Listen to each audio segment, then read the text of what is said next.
Hello and welcome back to Let's Play Avowed with me, BringItDon. Let's explore the Claviger's estate. Oh boy.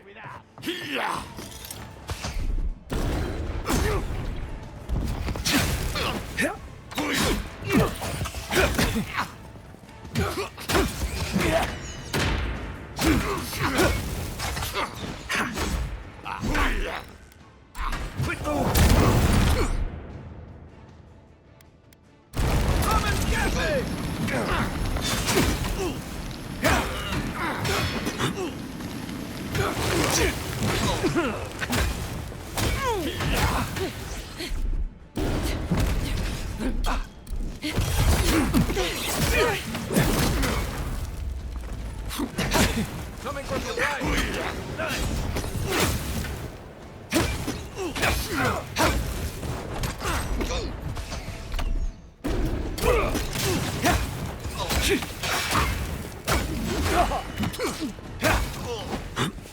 Oh, what else do we got?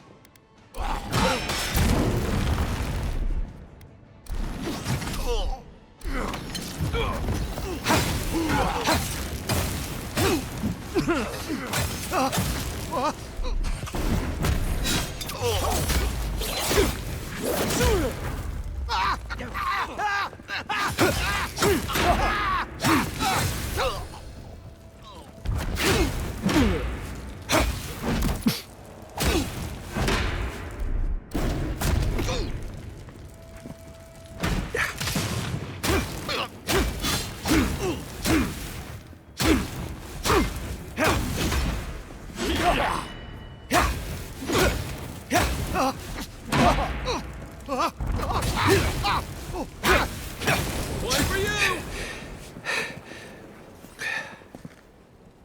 We got them all. Alright, well that was super easy. Right, guys?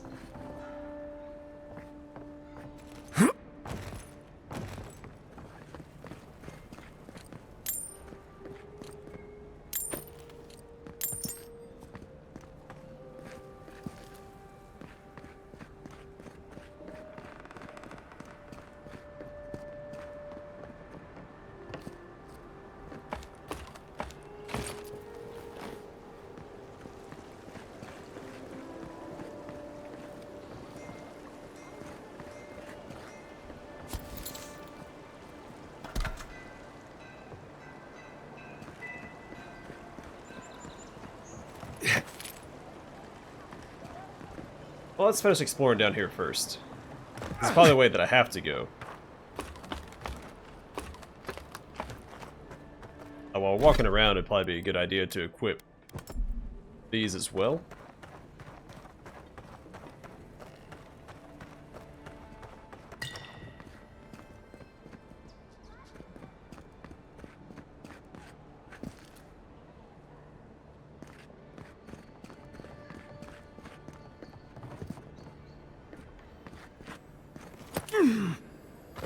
Once I got drunk and lost back here looking for the chamber pot. Aiming through the best parties.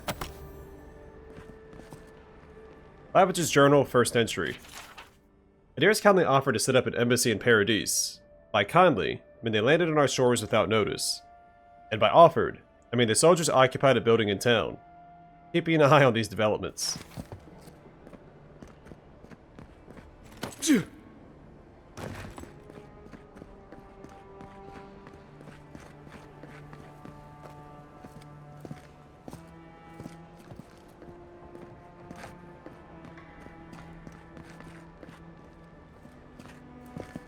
Oh, the Saints War Part 1, Overthrow.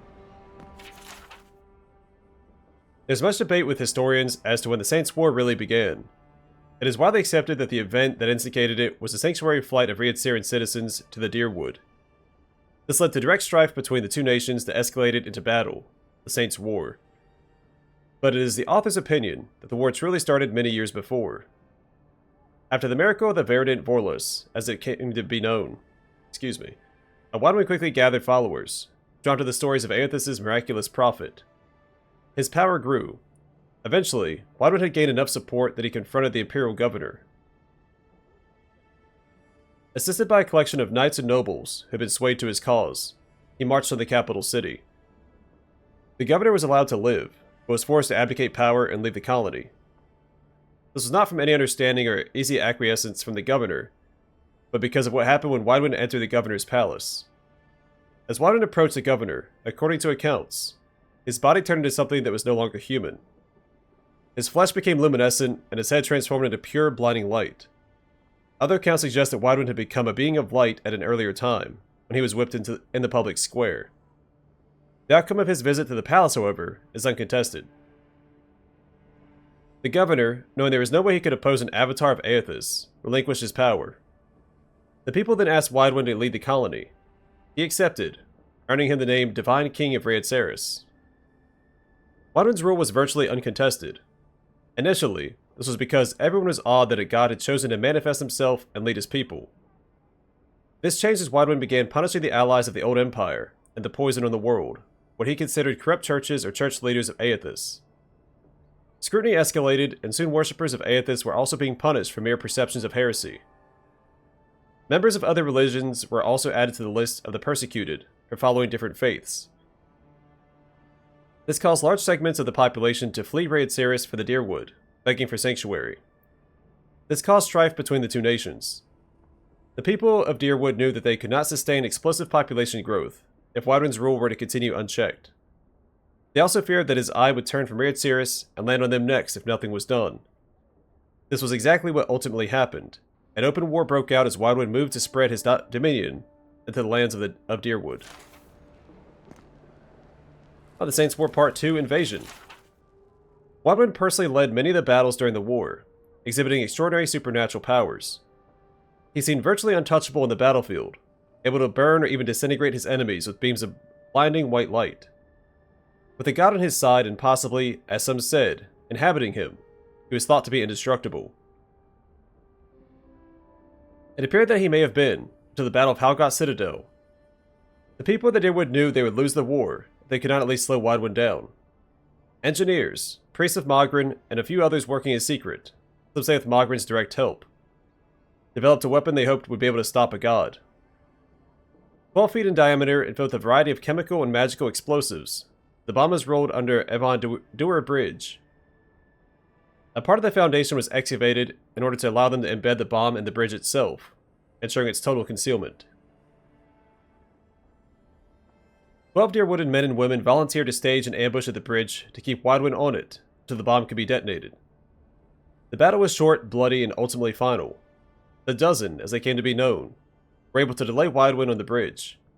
The bomb detonated, killing Widewind, the 4 Deerwooden volunteers still alive at that time, and over 50 Riadceran soldiers marching on the front line with Widewind. It was at that moment the Saints' War ended.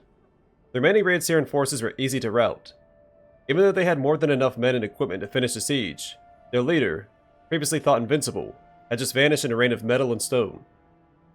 Panic set in, and the Deerwooden troops sent them away with ease. From that point on, the bomb was known by the name Godhammer. It even worked its way into everyday conversation. As sure as Godhammer ended the Saints' War, came to be a standard phrase to express unequivocal certainty. Less certain is the fate of Aethys, who has not spoken to his followers since the explosion of the bomb and is presumed by most to be dead. Well, until Deadfire, of course. Plus, some concerned citizens expressed their worry, or other more industrious think they could reproduce the result. The author would put the thoughts from your head. Since that time, there's never been another documented explosion of such magnitude, and efforts to locate the engineers and clergy responsible for the bomb have been entirely fruitless, thanks to Mogren. Godhammer was a unique, fortuitous occurrence. Its like will never be seen again without divine intervention.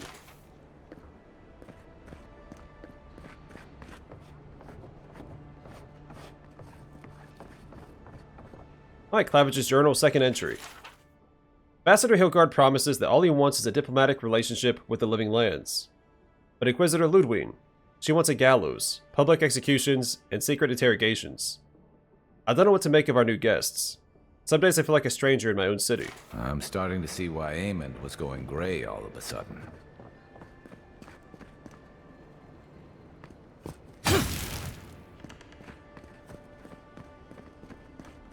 Yeah.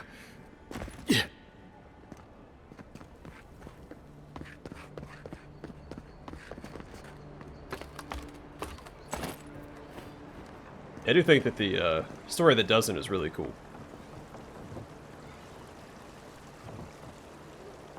Yeah. 12 men and women standing against a god, holding the If there's bridge. anything worth finding, it'll be in here. Alright. Glanfathan Customs. Glanfathan customs can seem primitive and unsophisticated to some, but all customs begin with a ritual or superstition, so why should theirs be considered less than any other? If they're examined closely, Glanfathan celebrations stem from a deep and rich culture, and all tie into their history in a significant way. The Festival of the Ancients. The Festival of the Ancients takes place during spring dawn, and is a time to celebrate the Glanfathan settling in Air Glanfath. It is a simple 3-day ceremony that is mostly centered on feasts. These feasts are set up around the ruins scattered through Air Glanfath. Wreaths made from tree branches and flowers are placed at the ruins and prayers are said to the gods, thanking them for health and prosperity. The Cleansing. The Cleansing started as a protest, recreating the hardships wrought upon the Glanfathans by the Aedirn colonists when they started settling the Deerwood. It has morphed over the years and is now used more as a game mixed with a teaching tool to inform you Glanfathans about the young Glanfathans? About the history of their people. The cleansing takes place on New Year and Mid-Year, and now acts as a metaphor for real events instead of a recreation of the events themselves. Zarp effigies are placed throughout the forest, hollow clay shells filled with sweets and gifts. The children then search the woods for the effigies and destroy them, cleansing the forest so the Glanfathans can move in and occupy the areas. After the area has been cleared, they gather for a celebration and feast, where the elders tell the young members the true story of their people's history. Holiday of the Black Tree. A combination of a day of remembrance and celebratory feast. The Holiday of the Black Tree is held on the second day of autumn, falling when the trees are still colorful, but losing their leaves and the land is becoming cold and dark. Glanfathans use the day to tell the story of the War of the Black Trees, and remember those who were lost. During the morning, the adults hang elaborate garlands from the tree branches.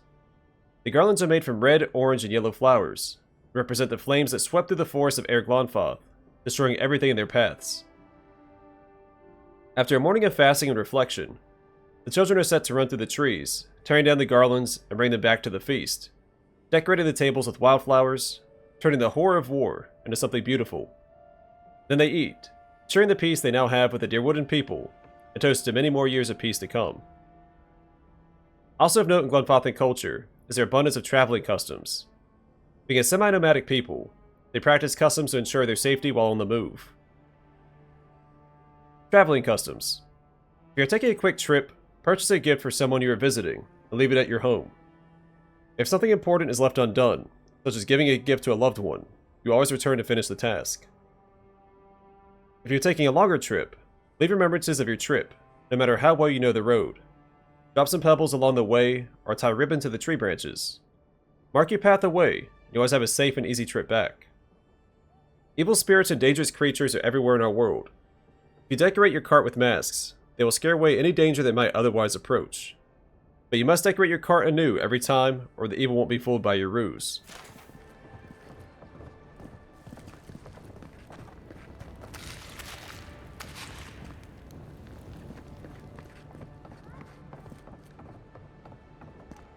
Claviger's estate key.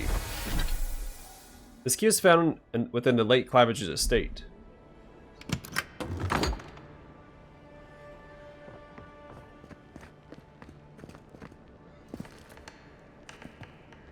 There's a key on it. Claviger's journal secret page. Apparently there is a growing rebellion in Paradis. My own people defy the Aedirns. They rally from the shadows and sharpen their blades in the name of independence. Good. I taught them well. I cannot openly support them, but I have my ways. Down a chain of clerks and agents, I pass a key to our cistern. The door is in the Temple of Andra, a fitting sanctuary. May they use this hideout to their advantage. I'll hold on to the spare. A time may come when I have to warn the resistance or join them myself. Well, there you have it. So, Claviger Eamund not only knew about the rebels, he also gave them access to a hideout in the cistern.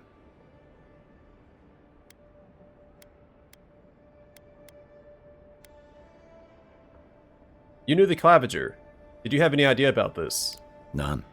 I knew he was protective of Paradis, but I never would have dreamed he'd get in bed with organized rebels. Look, everyone who settles in the Living Lands comes from somewhere, but until recently, those settlers have been people, not nations.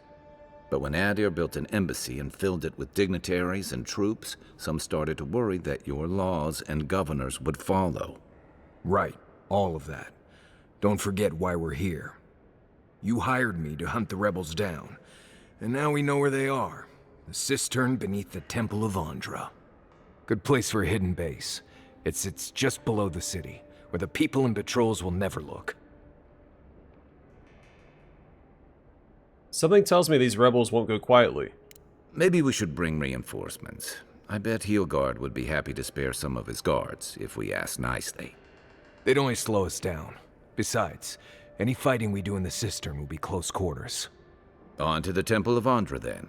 It's east of here, just across the canal, in the plaza with the big statue. Right, after you. Cozy. Claviger's Journal, 3rd entry. According to Heelguard, it's in our best interest to force the Animancers out of Paradis. Soul science offends the gods, and so forth. He promises security, stability, and law in exchange for this boon. When I visited the Animancers, I found them already packing equipment into wagons bound for Fiora Mess Averno. I wonder what they know that I don't. These double rats who flee a sinking ship.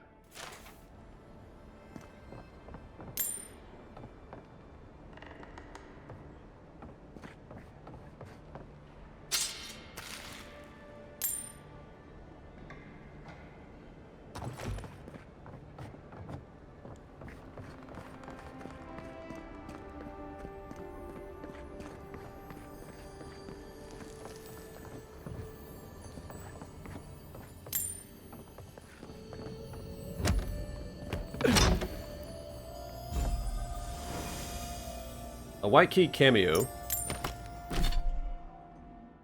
United Front. Restore 50% of your maximum health when reviving a companion. Against a scarlet backdrop, a key of purest marble has been placed, making this cameo a bold piece of jewelry. The red and white symbolize the intertwining of blood and bone, of body and soul, of wrath and peace. Wearing this amulet gives you a deeper sense of connection to the allies you fight alongside. It invigorates you whenever you pull one such individual back from the brink of death's door.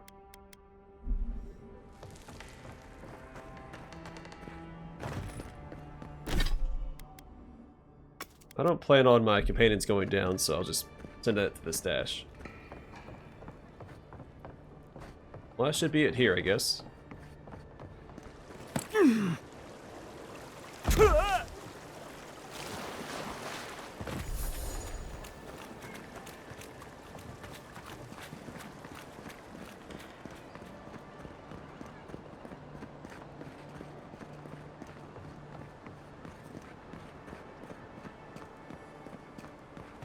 Did you kill all those bandits, Envoy? I sure did.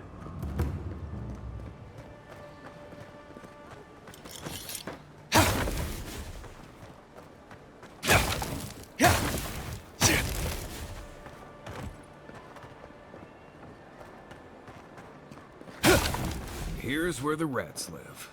Reasonable rent if you can get it.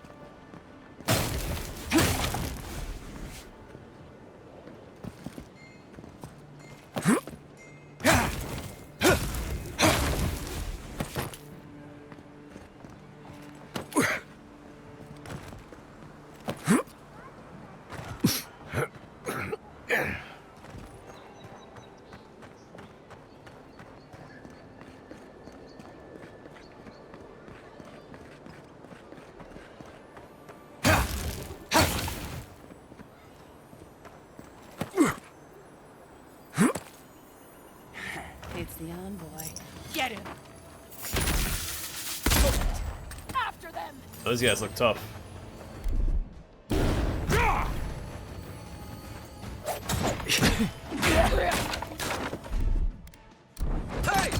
Over here! Right flank!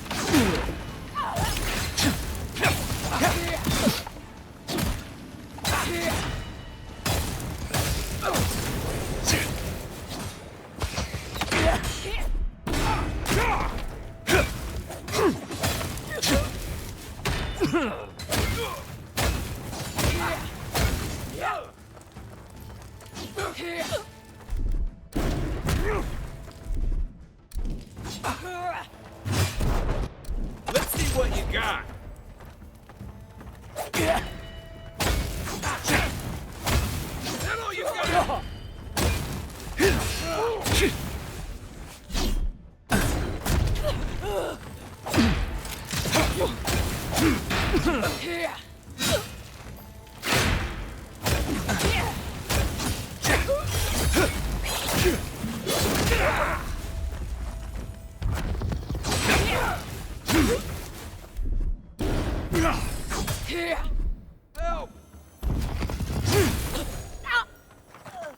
I got you, buddy. Job. Back at Another win, but who's counting?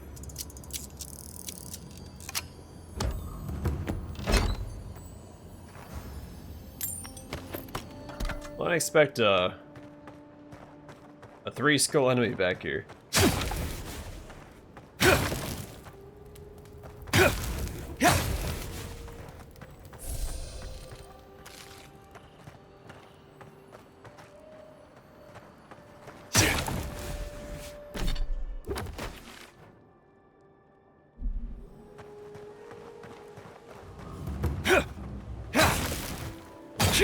That's right, I leveled up, didn't I? Good. More might. I'm still not level 8.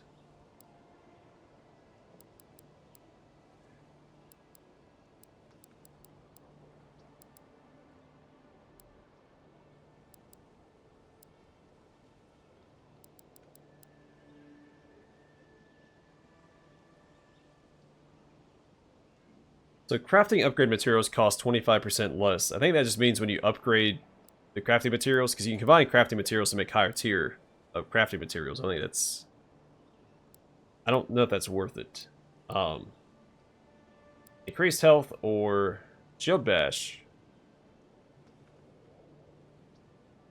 So attacking while holding block slams your shield forward to stun, push back, and interrupt enemies. That's probably worth it. I think I'm going to use a shield. I can always respec if I'd rather use a... It really depends on what I find a unique of first. Right now I have a unique dagger and shield, so that's what I'll use. Actually, we just found a mace. I might swap to that instead.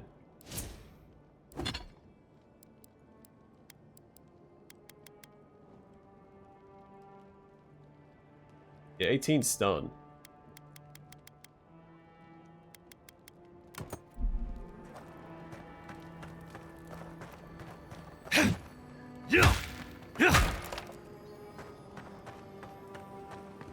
And then I'll focus more on stunning with my build. Oh, bless my soul, the adherent envoy. Chandler Whedon. Isn't this a surprise? Not only to see you alive, but to have you grace my little workshop. Chandlers don't get many high-ranking clients. Priests and pilgrims mostly. Still, business is good. Better than good. Why do you think business is so good? Well, there was this Eothasian priest on his way to Emerald Stair. He was rather fond of my work. And the Temple of Andra can't seem to get enough of them. Burning the wick at both ends, I suppose. What's an Eothasian priest doing in the Living Lands? A lot of them came here after the purgings in the Deerwood, looking for sanctuary in all the wrong places. Even on these shores, Eothas isn't the most popular deity. Andra is closer to our hearts, always has been. Where's the Temple of Andra? I like to pay my respects. Probably a good idea. No one cheats death without owing someone a favor. Go up the main road to the Street of the Gods. Eloy, the attendant, is a sweet girl, though a little anxious around newcomers. Don't keep the Lady of Lament waiting now.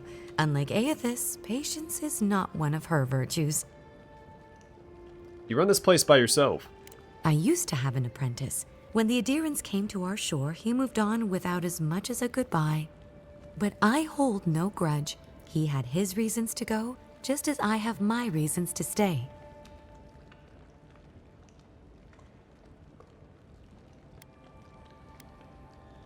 You respected his choice, and that's all that matters.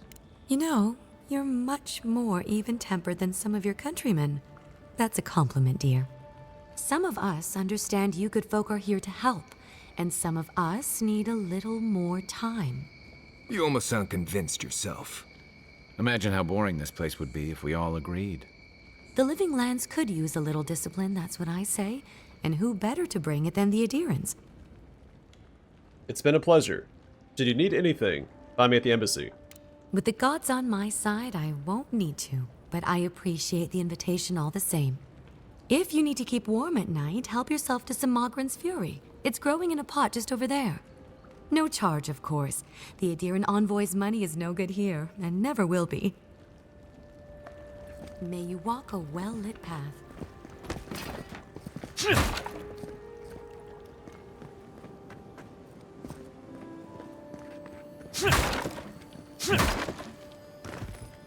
Aethys, forgive me.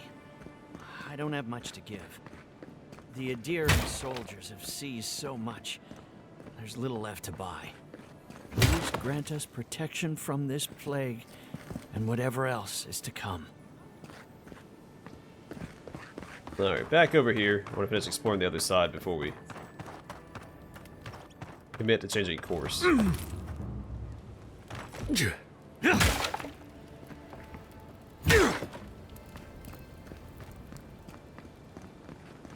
Damn rickety table. No, envoy. Go right on through. Need something, envoy? Just small talk. Murderers! How awful. Not to worry, envoy. We got one of the bastards. Assassin's Note. My friends and countrymen, the envoy is alive and hunting us. Our position in the city is compromised. Use the final hours of this life gathering intelligence on the Adherent embassy and deliver it to us. Trust no one. Pray that the gods know what they're doing, for I no longer understand their motives. Big Wolf. It makes us a nice crunch to it too. I'm glad I changed to it. We caught this one trying to break into the embassy. It's a horrible situation all around.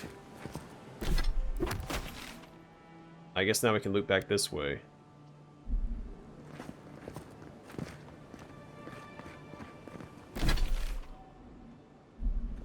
Wish they had a back entrance. Your cronies here aren't popular.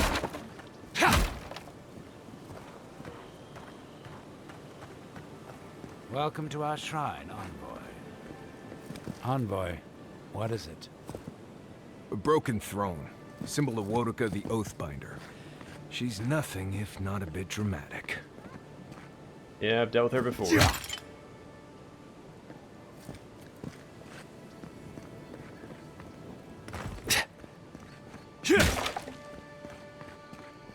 Most of what's wrong in the world seems to be attributed to her in some way.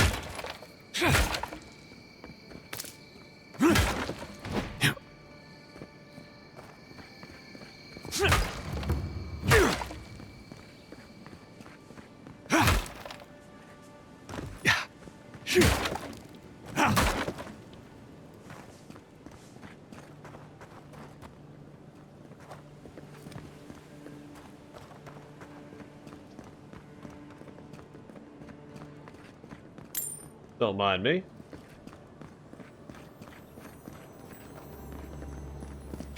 Ornate plaque. O silent usher, companion to the pallid night, guide us from one life to the next. Watch over our souls as they take a turn around the wheel and see us safely to our next life. Statue of Bareth. I don't like to hang around Bareth's shrines too long. Just in case.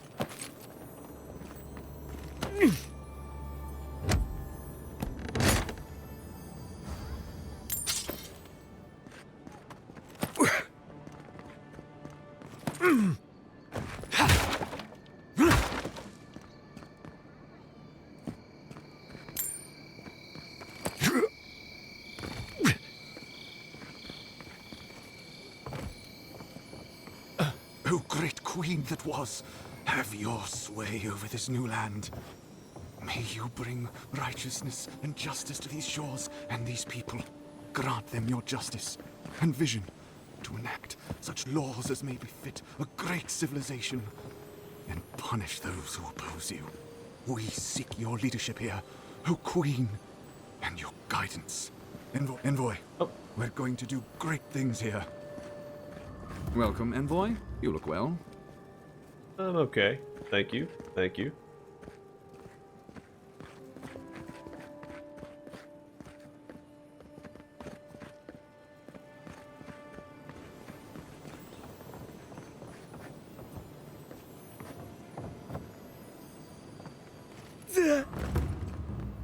Oh, I see.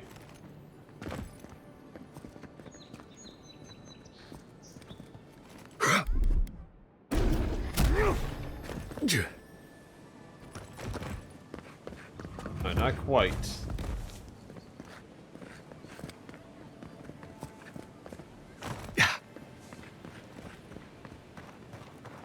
Probably get up there too. Fair bit of verticality to the exploration, which is fun. You gotta stay on your toes.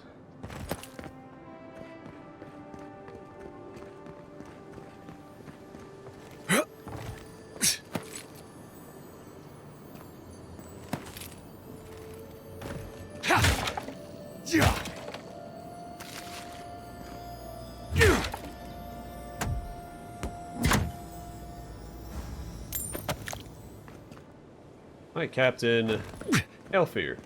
Envoy? Or not. They were to talk to you anyway.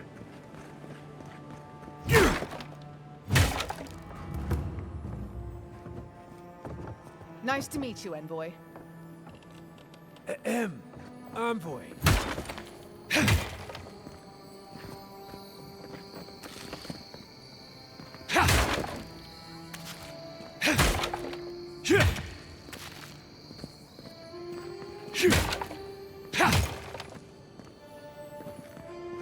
Why was I hoping there'd be more fanfare passing through there? It's back to Dawn Shore. We don't need to go that way yet. Hear chiming on the other side of that wall, I think. Or above us. Before we do that, actually, we had another roof we could explore. Yeah. I also haven't finished going down this street yet.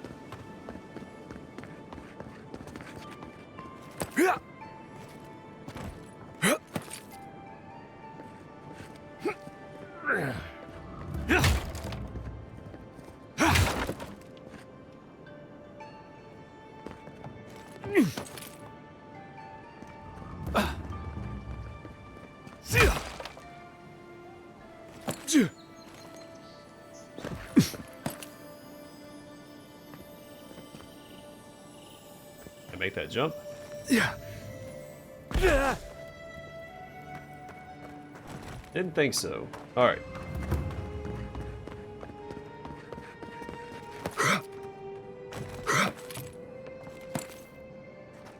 When there's a will, there's a way.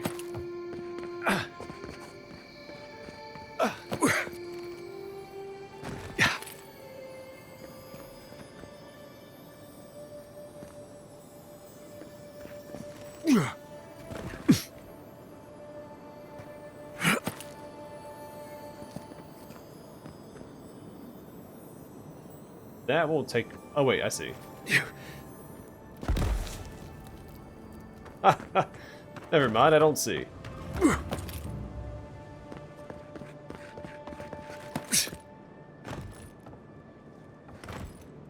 was the whole way up there, okay. Hey, you get around me. You're supposed to check in before you can... Ah, never mind. Plus, I came in from the other side, so obviously I checked in the other side. But whatever.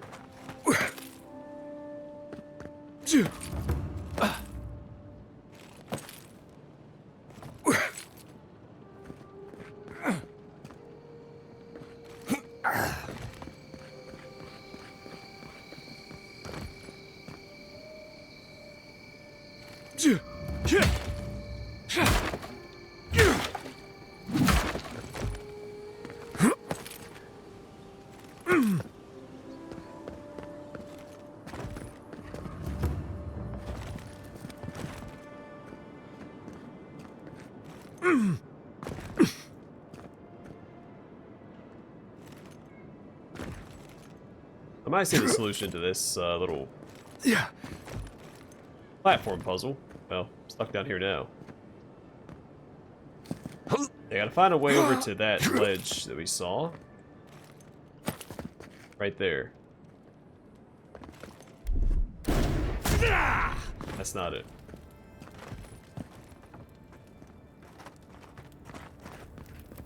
I mean, that's not it either.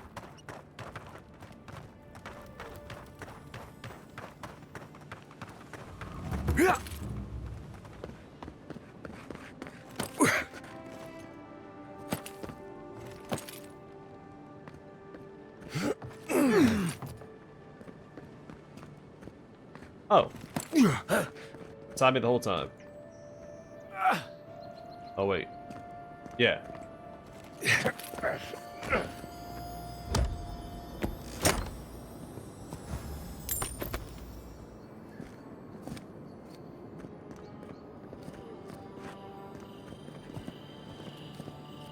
I guess there's a way up there too. Don't think we can reach it from here. But good to know it's there. It has to be from the other side, right? The other street.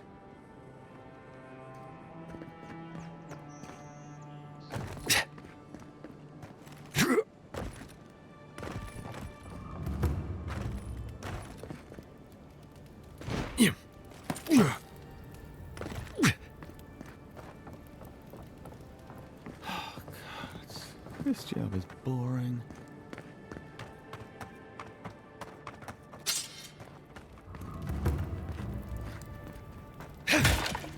This is where we fought the assassins, or rebels.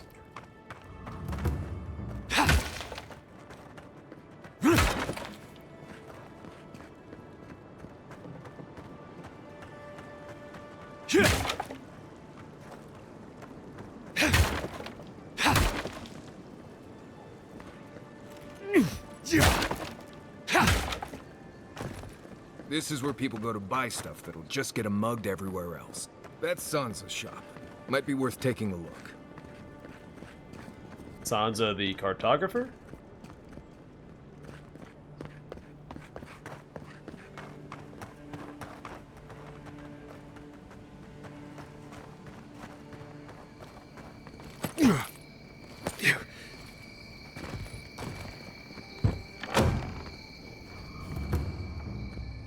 Welcome! I was hoping you would drop in. Animancer's Lantern, Vailian Trading Company. Animancy is the art of channeling soul essence and inventions for the betterment of society. With a careful application of copper and adra, Animancers can achieve wondrous results. This naval lantern is fitted with a shard of luminous adra from the Deadfire Archipelago. It was once mounted on the Vailian Vailian Trading Company galleon, Amo dos Berente. How washed up on the shores of the living lands is a mystery. The adra is long since depleted and will never shine again. The Emporium would like to remind visitors that the use of animancy is strictly forbidden in Paradis. Unidentified Experimental Revenant. In 2828 AI, a two-headed revenant shambled out of the wilderness and settled on the outskirts of Dawnshore. Many attempts were made to put down the creature, but eventually the local militia resolved against sending any more soldiers to be devoured. Hunters recovered the remains, starved after a freezing winter. It was in possession of a third head, identity unknown. A shard of adra is found sticking out of the revenant's chest. The hunters also reported finding a strange collar and bell, but this artifact was never officially catalogued. The RMS of Erno has disavowed any knowledge of the revenant. Did the two heads take turns, or was this guy twice as hungry? There's a lot to take in here. On the provenance and ruination of Neketaka's old city. Excerpt from a lecture given before the annual convention of the Academy of Architectural Historians and Adir. Close examination by a learned party suggests that Neketaka is significantly older than it might at first appear. We take as our example the suppurating wound in the city side, which the locals most charmingly refer to as the gullet.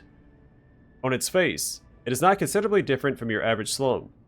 Indeed, it contains all that one might expect of such a place: desperate poverty, wrenching hunger, a tavern fare brimming with miscreants, and a flourishing criminal culture. Of course, it has its own unique offering as well.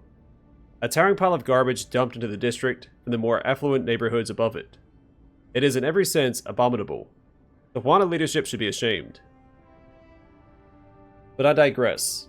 Far more interesting than the caste stratifications among the Huana are the bones their city is built upon. For beneath the gullet lies a vast cavern littered with the remains of an ancient city. Referred to simply as the Old City by the denizens of Nekataka, this sunken metropolis is notable for two reasons. The Old City's architecture is markedly different in style, form, and apparent use from the architecture of modern Nekataka, and there is no readily available explanation for the Old City's destruction that has not already been considered and discounted by those inclined to study it. My peers here in the Academy and beyond believe that the Old City's destruction is clearly the fault of the region's energetic volcanism and subsequent tectonic rumblings. I would caution against grasping at such easy solutions, however. Consider the following. The Huana have lived in the region for thousands of years. Earthquakes are no more a surprise to them than are the archipelago's daily soaking rains. None in Eora match their sheer creativity and expertise in building to withstand these events. Moreover, for all their flexibility in building to construction, Huana's tastes have proven to be remarkably stable over time, showing a clear preference for designs that mimic the rhythm and shapes of the natural world. The Old City shows none of these things. Indeed, what remains was constructed primarily of stone cut in austere blocks, and the buildings are arranged in a manner not dissimilar from those prevalent in the Anguithan ruins that dot the landscape.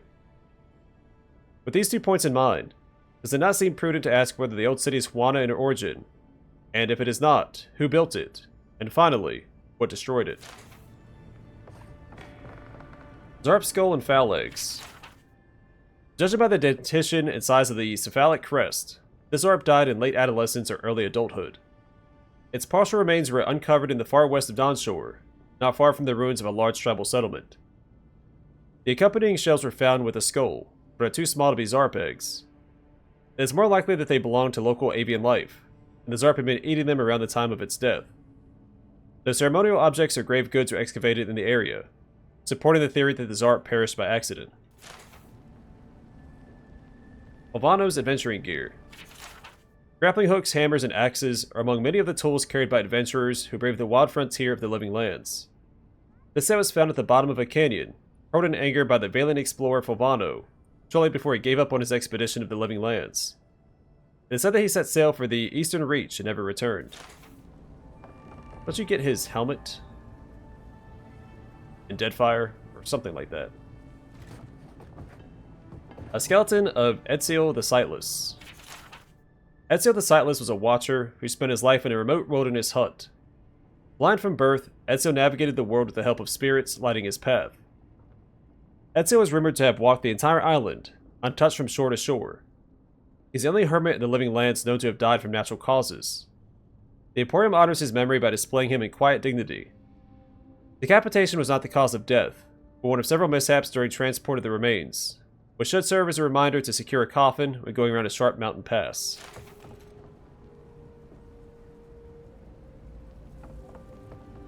Hey, Consulhaut's Deadly Chalice. Rumor and mystery surround the Archmage Consulhaut, or Hot, an undead wizard of unmatched power. During a gathering of the Circle of Archmagi, Consulhaut is said to have offered his peers a drink from his chalice of immortality. Archimere instead gave the goblet to one of his imps, who died on the spot. From that day forth, Consulhaut was disinvited from the Circle's annual winter feast. He resented it until his dying day. When he rose after death, he resented it still. His chalice and journals are on loan from the Archmage Tane, who said he would come back for them soon, several years ago. Consulhaut's journals are nothing but vulgar rants. Reader beware. He appears in the Pillars of Eternity games as well. A spy's tools. The tools of a Valian courtesan and spy caught hiding in Paradis. Front, a small dagger made to be hidden beneath clothing. Second row, left. A bundle of sage for disguising scent. Second row, right. A brass plate worn under the clothing to protect from stabbing attacks. Third row, a container of powder, often blush. May also be used to carry powder-based poisons. Back left, a jewelry box used to store jewelry, as well as secret implements and messages. Back right, an ornate music box, believed to have been a gift from the spy's target.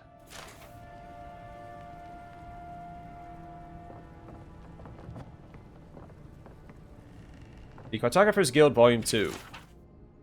In a turn of events that was unprecedented just a few short years ago, Andra's mortar has subsided. The possibilities of exploration that arise from this event are staggering. With the Cartographer's Guild look forward to what the beloved Expedition Corps discovers when they inevitably turn their attention to whatever awaits beyond the seas. In the meantime, the Corps will be busy as the Empire solidifies a foothold in the living lands. The possibility of being able to finally map this untamed wilderness, this fierce frontier, probably stirs the heart of even the youngest apprentice cartographer. As always, we stand ready to put to paper all that our illustrious nation discovers at the behest of our Emperor. Long may he reign.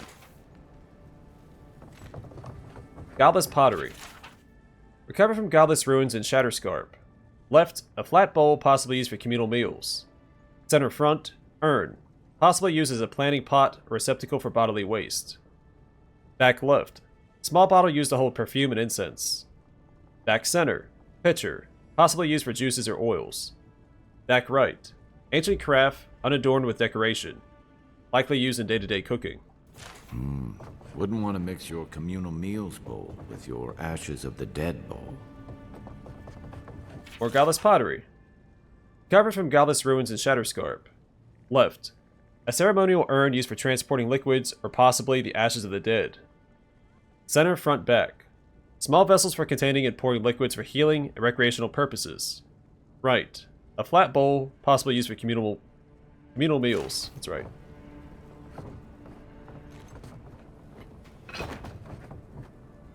Ancient Evil Spittoon. This artifact is believed to be a ceremonial spittoon used by the Godless, the earliest known settlers of the Living Lands. What dark rites were committed in the shadows of those time-haunted edifices?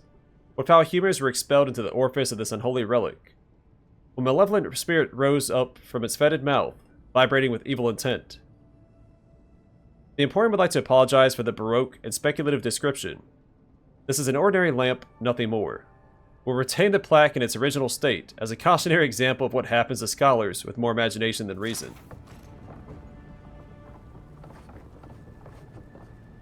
Legacy of the Takan.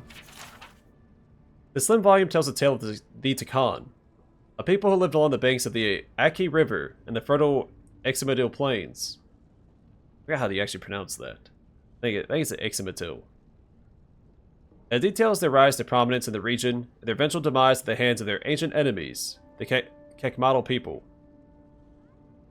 A significant portion of the book is given over to examining the role of the Takan's order of monks, the Napaska, in Takan society. The Napaska believed that transcendence could only be attained by overcoming one's personal vanity, the desire for pleasure, and fear of death. To that end, they engaged in pointedly antisocial behavior, various forms of self-mutilation, meditation with or consumption of the recently deceased. The Napaska were led by an Antitle, or master warrior, last of whom was a man named Exapillo. Exapillo was charged with protecting his people from the Kekmadal and other threats. But in a tragic twist of fate, Exapillo died before he was able to pass on his sacred knowledge on to the man poised to take his place, who is your companion in the expansion for Deadfire. The book dwells on this failure for some time, its author apparently of the belief that it was this one error that gave the Kekmadal the opening they needed to launch their attack. The book's author goes on to describe how he attempted to instigate a popular uprising among his people against the Kekmadal, but his efforts were unsuccessful, as the Takan were by then too broken by the destruction of their culture to muster much of a defense. The volume concludes with an exhortation for the reader not to mourn the Takan's passing, but to learn what they had to teach, and to teach others in turn. That may have been our companion's writing he did himself. I can't remember his name. He's a fun character. A deadly fungi. Harvested from Galawain's tusks. Left, Ascension of Multitudes. Beneath this fungus's rather dramatic name lies a simple fact. To touch it with bare skin is to invite crippling pain and death. Believed to have been used in a ritual mass suicide in Galawain's tusks. The fungus gives off a scent similar to that of ryeberries and sage, in hopes of luring a victim, which collapses upon contact with the fungus, provides ongoing nourishment for its offspring. Right front, Widow's Tear. Found throughout the Living Lands, but seen most often in the caves of Galawain's tusks. Widow's Tear contains a venom that is harmless if ingested, but potentially deadly if used as an injected poison. Often found growing near shallow graves or exposed carcasses, it contains a foul-smelling liquid that can be used as a source of water, depending on one's desperation. Right back, Blue Feather Brush. Nearly identical to the much less deadly Witch's Hair fungus. The Blue Feather Brush can only be identified by the slightly earthy aroma it exudes when harvested. Mere contact with the skin is harmless, but inhaling the fungus's earthy aroma, even in small doses, can cause shortness of breath, tightness in the chest, and difficulty in maintaining conscious thought. Those stricken by this condition often find themselves stumbling toward caves, cliffs, and small bodies of water, where they collapse and provide nourishment for the fungus and its new location. Ingestion leads to an incredible sense of euphoria, followed by a slow but inevitable death. Exotic fungi. Plucked from the fertile lands of Emerald Stair. Front Witch's Hair. The strains of this strange fungus contain both spores and a light venom meant to deter predators and paralyze insects and small animals, which would then decompose into nutrition for the fungus itself. Often crushed and combined with sulfur to create witch mash, a yellow-green paste often used in small doses to remove wrinkles from under the eyes of the wealthy and vain. Back left, Mogren's Torch. Seen often in caves near volcanic activity, this avoid fungus holds small spines inside its bellows-like body. When squeezed, these spikes penetrate the outer membrane and release spores, causing immense pain that can be described as burning. Delicious when properly prepared, and the spines, once carefully removed, can be used as sewing needles or artistic implements. Back right, Bloodpipe. Despite the deadly sounding name, Bloodpipe is quite harmless, unless crushed and mixed with boiling, salted water. The resulting broth, while delicious, will render adult kith senseless within a few moments. The goblets were believed to use this soup in controlled doses to induce hallucinations or to relax the mind, but the correct recipe for a safe mixture has yet to be discovered. A taxidermy sporling. A young sporling preserved, donated by the Wardens of Solace. Believed to be either a worker or a very small warrior, the sporling lived decades ago in a cave in Galawain's tusks. It would have spent its life either carrying heavy objects or brutally attacking the knees of its foes. Here it stands among the fungus of its natural habitat. I hope whoever stuffed that covered their nose and mouth. Right, colorful fungi. Left Cletida, a grassland mushroom named by the Parkrunen for its resemblance to their buckwheat cakes. Though common in the early recipes of Solace Keep, it has become a delicacy due to the inhospitable terrain. Chewy when cooked, imparts an unexpected meaty taste. Right Zorp Goblet. Found throughout the living lands, but especially in winter and early spring along forest floors. Locals report that when dried and ground, they stanch bleeding. And many explorers carry the powder to treat minor wounds. Should be staunch bleeding with a U. A back Wiles Bud. Native to the riverbeds of New Kulklin, and the source of as much controversy as its kith neighbors. Some naturalists revere it as a powerful hallucinogen. Others report no effect. This researcher questions the standards of their experiments. A fibrous fungi. Left Firecrown. A hardy cave dweller from Galawain's tusks, parasitic to insects. Despite its appearance, unremarkable to eat. However, the Parkrunen claim that it enhances stamina, and they often consume it before battles or long journeys. Enjoys considerable popularity among young warriors for this reason. Right Marrow Sponge. Fruits in autumn and winter beneath deciduous trees. A windfall to Valian traders, who brought it to the republics and made it a culinary trend among the nobility. Best enjoyed with garlic cream sauce and a full-bodied red. Front Mechween Skirt. Unique among living lands fungus for its lack of exclusivity to the terrain. Explorers from the Deerwood recognize it immediately, and is known as Nanacottle to travelers from the Ixamiddle Plains. It thrives on tree trunks throughout the region, though the matter of how it came either to the living lands or from it remains a mystery. The riches of Sovereign Point. Jewelry, precious stones, and iron ingots recovered from the mining settlement of Sovereign Point. The fate of the original settlers remains unknown. The Longhouse had a prepared feast of meat, mushrooms, and cheeses, ruling out starvation as a cause of abandonment. Some believe the settlers succumbed to the madness of isolation, though others dismiss this as speculative. The riches of their mine were not originally intended for historical preservation. but no one would trade in the artifacts for fear of their curse. Chunk of Iani, Brother, and offerings. During the construction of Paradis' walls, builders discovered a sinkhole where a small piece of Ioni Brother, the fallen moon, came to rest thousands of years ago. It was surrounded by coins and other valuables dropped by ancient settlers. What superstitious irrelevance they had for the moon rock remains a mystery. Many of the early Paradis citizens voiced concerns about unearthing the treasure trove, fearful that an act of irreverence would anger dormant spirits. Nevertheless, the pieces were given a place of honor at the Emporium to commemorate the history of the settlement. No spiritual disturbance has been recorded in relation to this moon rock, though it does have an unusual affinity for spiders.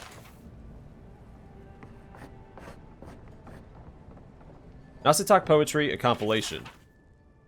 The Expedition. I move. There's no compulsion. It is not a need. But something pulls. I cannot deny its draw. The white winds out past my vision. Its fierce eyes watch me as I move. The wolf tracks my step. A silent companion who will not join. All is blank. The pale expanse lies before and behind. I search. The miles pass and still my feet move. My hunt continues unabated. The landscape returns my gaze, unaffected by my presence. The snow falls, needles driven by the wind. Its cold teeth bite my skin. The snow gathers, its hands around my feet. A fierce opponent who will not relent. All is white. My journey continues. I travel. I can no longer stop. A true compulsion forms. The need drives me on. I must see. The sun breaks through the gray. Its unrelenting gaze thaws me. My body warms under its touch. Frigid limbs move again and carry me farther. All is empty. The breath of existence is my destination. I don't think my assistants are hiding in there. Broken crown jewel. Oh, it's a piece of this. Swift orders reduces companion ability cooldowns by 15%. This crimson jewel seems to emanate unbridled malice that you can't help but feel is directed at you. Artifact observations. Notes on the trinket recovered near the eastern ruins. Sacred object, but to whom? Iconography suggests Wotica. Very old, perhaps from first Adiran settlers. The Adiran ships land here centuries earlier than we thought. Various implications for historical record. Definitely incomplete though, part of a larger relic. More fragments in the area. Warm to the touch. Enchanted? Valuable.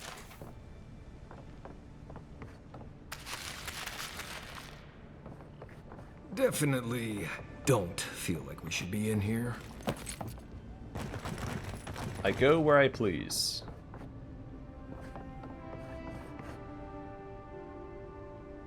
Usually. You won't find any treasures that way. You say so. I did find one, though. That's not entirely accurate either. You're back. What have you found? How about the supplies you've got for sale? Adra. We should probably buy that.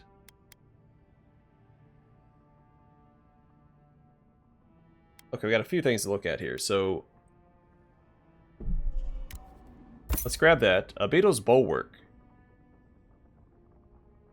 So unlikely ally, or below 75% maximum health, a successful parry summons a beetle to fight with you. And lesser burn proof, plus 20% resistance to fire accumulation. A simple but strong shield, built from the shell and horn of a burrowing fire beetle. Newcomers to the living lands may shudder at its appearance. Those native to the area respect the clever use of one of nature's adaptive defenses. Fragments of the Scales. This map provides information on the locations of fragments for Wodika's god totem. Purchase to see the information contained within. Sure. The Burn Queen's totem patiently awaits amidst ruins of the heathen she hates. This golden crown stolen gem can be found in the Emporium. Alright, we just found that. In Dwarven halls neath Mountain Shroud, the Strangler's Justice can still be found. We found a piece at the Pargrunin outpost up north. Overlooking booths where goods are sold, this balcony leads to Order's Hold. We found a piece in that locked building. next to the market in Paradis. I'm assuming that's it, because it was the balcony we had to jump up onto to get inside of. Below death's grip so icy and cold, await ancient oaths cast in gold. That one doesn't ring a bell. Beneath an amethyst light on high, the shining plaque draws sailors' eyes. Alright, we found the one in the lighthouse. Atop the Isle of Wicked Outlaws flicker golden flames of a glorious cause. And treasure map, Wodoka's inheritance. A mighty Wodoka visited me in a dream, commanding me to hide my old gloves and retire from service to the steel garrote. A worthy soul will find them eventually. Reader, if you are that worthy soul, take my gloves and bring justice to the lawless. She demands it. So we have the steel garrote gloves already.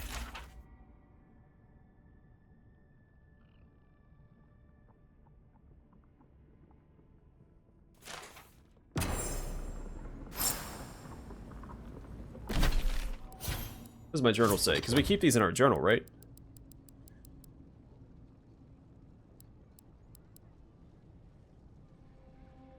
I mean, that looks familiar.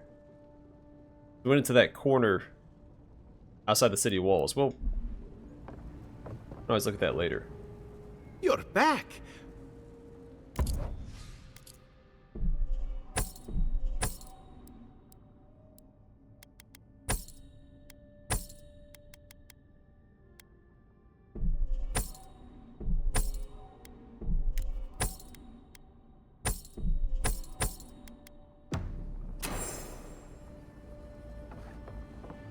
Alright, I'm gonna call it here, and next time we'll continue exploring Hightown. That was a lot of reading. We still have all this area to explore, and then up here to explore. But for now, thanks for watching. I hope to see you guys in the next one.